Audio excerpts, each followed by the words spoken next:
So we're about halfway through the month of August. We just finished up a series where we won against the Arizona D-backs, and now we're going to be heading back home to take on the San Diego Padres, who, if we take a quick look at the standings, we will see that we currently have quite a large 16-game lead on San Diego for first place in the NL West. So the Padres, they're pretty much solely focused on the wild card currently, because it's not even guaranteed they're going to make the playoffs through the wild card, although they are currently the number one seed in the National League wild card.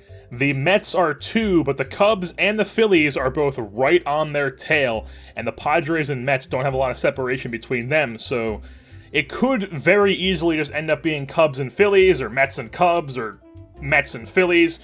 Any of those scenarios are plausible with the Padres missing, so they definitely need to keep winning games if they want to make the playoffs.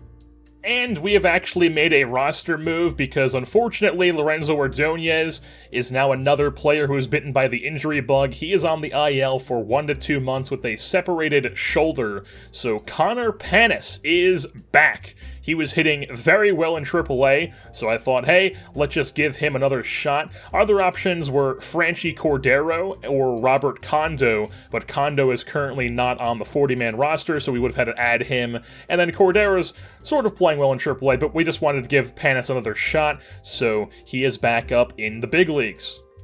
The two teams at the top of the NL West are duking it out here at Oracle Park, Giants and Padres, as San Diego is going to be sending out their usual solid right-hander Chris Paddack, but he is having a bit of a down year here in 2025, and he'll be opposed by the young right-hander out of Venezuela in Marco Murillo. Take a look at the Giants lineup on the day 1-2-9, as well as the opposing Padres lineup 1-2-9. We'll start things off bottom half of the first inning. Jock Peterson takes ball 4, so he draws a walk over on first base. Now with 1 out, brings up Javi Baez, who smacks a ball out to right field. This one's going to hit off the brick. Unable to make the catch is Colin Walsh, so Peterson scores all the way from first base. That's an RBI double for Javi Baez. He would try to go to third on the throw away from the cutoff man, but he would be gunned down on the bases.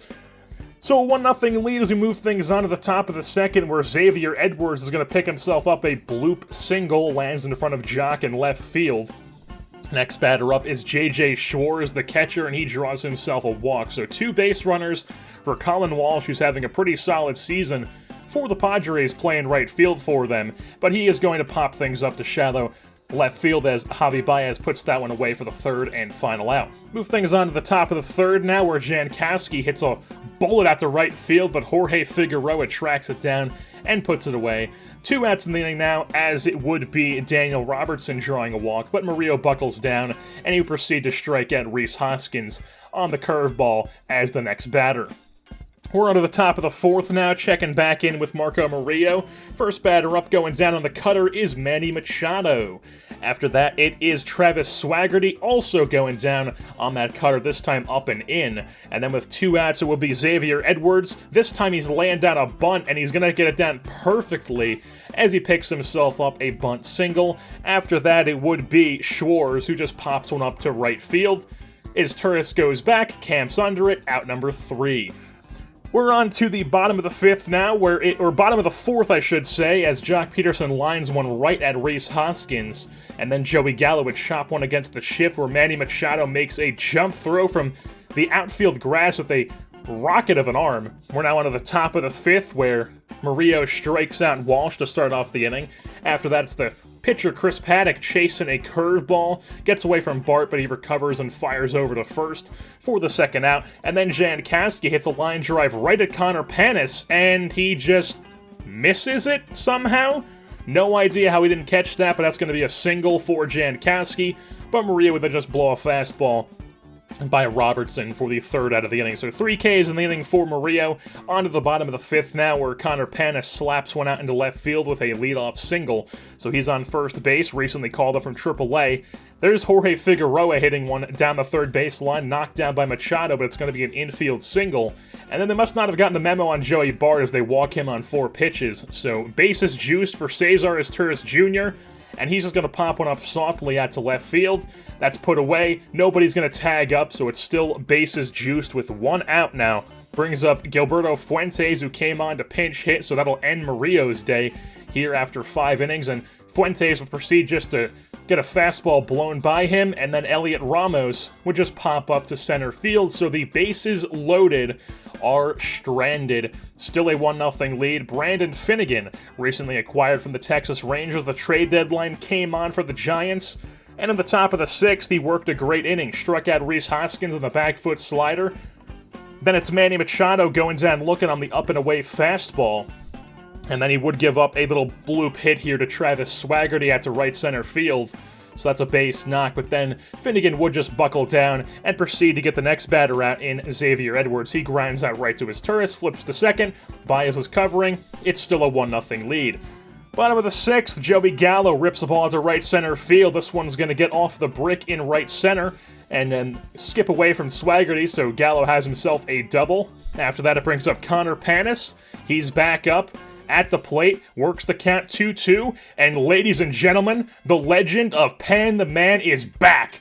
This one is way out of here. A 2-run shot for Connor Panis makes this game a 3-0 lead, his 8th home run of the season, and that puts some separation between the two teams. Top of the 7th, Brandon Finnegan gives up a single to J.J. Schwartz. So the runner on first base, Colin Walsh, comes up, hits a line drive at the left center field. Elliot Ramos laying out, making the catch. Beautiful play by the WAR leader in the National League, Elliot Ramos, to keep this game scoreless, as that probably would have got by him and scored the runner. So 1 down as Dom Nunez comes on to pinch hit, goes down looking on the sinker. So that's 2 down in the inning, and then Travis Jankowski would just pop up to left field. So Brandon Finnegan works 2 scoreless innings of relief. We now move things on to the 9th inning, where Yarlin Garcia came on, looking for his 19th save, and it was a bit shaky as he gives up a little bloop hit here to Travis Swaggerty to lead off the inning. After that, it would be Xavier Edwards drawing a walk, so first and second, nobody outs, but then Yarlin Garcia does work a ground ball from J.J. Schwartz. That's a 6-4-3 tailor-made double play, and then right after that, Garcia would just get a ground out from Colin Walsh over to first base. Panis flips to the covering Garcia, and that is your ball game. As the San Francisco Giants beat their division rival San Diego Padres here at home by a score of 3-0. Marco Murillo was flat-out filthy in those 5 innings that he pitched, only gave up 3 hits, but he did strike out 8 batters, no earned runs, and then Brendan Finnegan worked 2 in relief, scoreless, and then Garcia got the save, while Chris Paddock is of course credited with the loss. And it is also great to see Connor Panis in the big leagues again and hitting, as he had a slap single and a 2-run bomb to put some separation between the two teams. The Giants now travel out to Great American Ballpark to take on the Cincinnati Reds, so we're going to be sending out the right-hander Joe Musgrove, having a great season. This will be his 26th start of the year, and he'll be opposed by Chris Sale, the left-hander, making his 27th start of the year, a 3.57 ERA on the year for him. Take a look at the Giants lineup 1-9 on the day, as well as the opposing Reds lineup 1-9. Start things off bottom half of the first inning. Alan Trammell, he's going to draw, or Taylor Trammell, I said, not Alan Trammell, draws himself a walk. After that, it would be a slap hit from Josh Bell, so first and second with 1 out for the Reds. Brings up Eugenio Suarez, who is also going to spit on the pitch inside. That's going to be bases juiced, and then Fernando Chavez also draws a walk, so Sale walks in a runner. Worst case scenario, it's now a 1-0 lead for the Reds, and then they would finally get out of the inning as Danny Jansen flies at the left field. So 1-0 lead, but Jock Peterson eliminates that real quick. Top of the second, line drive, a wall grazer out in right field. And that's going to be a 1-1 tie game now. Later on in the inning, Reynel Delgado hits the ball to right center field, but Jacoby Jones comes diving out of nowhere and makes the play. We all know all about Jacoby Jones out in center field. He is spectacular defensively. So top of the third, Gilberto Fuentes line drive, also robbed by Jacoby Jones and his nice jumps. So bottom of the third, we've got a defensive gem of our own as Reynel Delgado makes a jump throw from behind the second base bag. Move things on top of the fourth, Elliot Ramos grounds out to third base, or at least you would think that's a ground out, but Suarez's throw goes over the head of Josh Bell, and Ramos is allowed to move up to second base. So he's on second now with 1 out. Joey Gallo then draws a walk, so it's first and second with one out, brings up Jock Peterson, hits a ball in the first pitch that almost gives them a 3-run lead, but instead the next pitch, good timing, good pitch to hit, but he just pops this one up to deep right center field.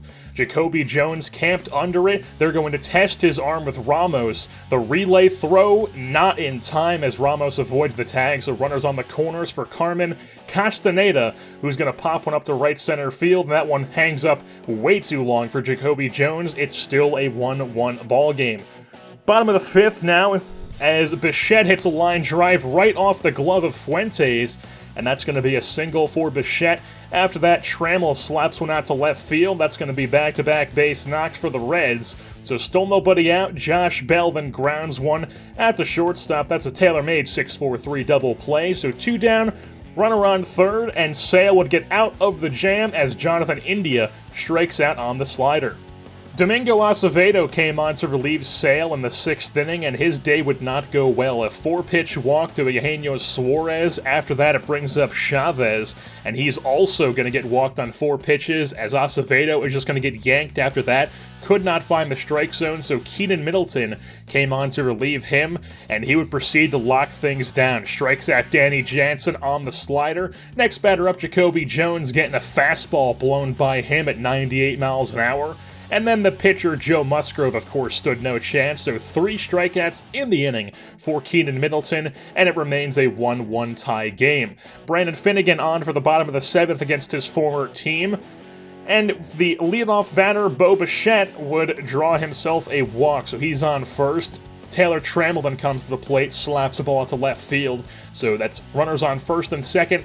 Nobody out for the Reds, as Jonathan India is at the plate with 1 out, and it's going to be a right center field little bloop shot, and that's going to drive in a run. It's now a 2-1 lead for the Reds. After that, Eugenio Suarez hits one right back to Finnegan off his glove. He's able to retrieve and throw him out at first base, but the run does come in to score.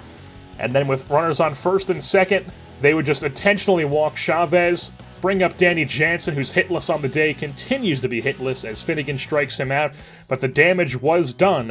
A 3-1 lead for the Reds. They would take that into the 9th inning, where Trevor Rosenthal came on looking for the save, and he would get just that as Jorge Figueroa pops one up to deep center field, but it's not going to be a hit as the Reds win this ball game 3-1 over the San Francisco Giants. For whatever reason, the Giants' offense just could not hit off Joe Musgrove on the day. He went 7 innings strong, only gave up 2 hits, struck out 5 batters. The only run was on Jock Peterson's solo shot in the 2nd inning. While the Reds didn't necessarily make a lot of hard contact on the day, they did just get a lot of lucky hits, but they were able to tack on 3 runs, and that just happened to be enough on the day as they win this ball game.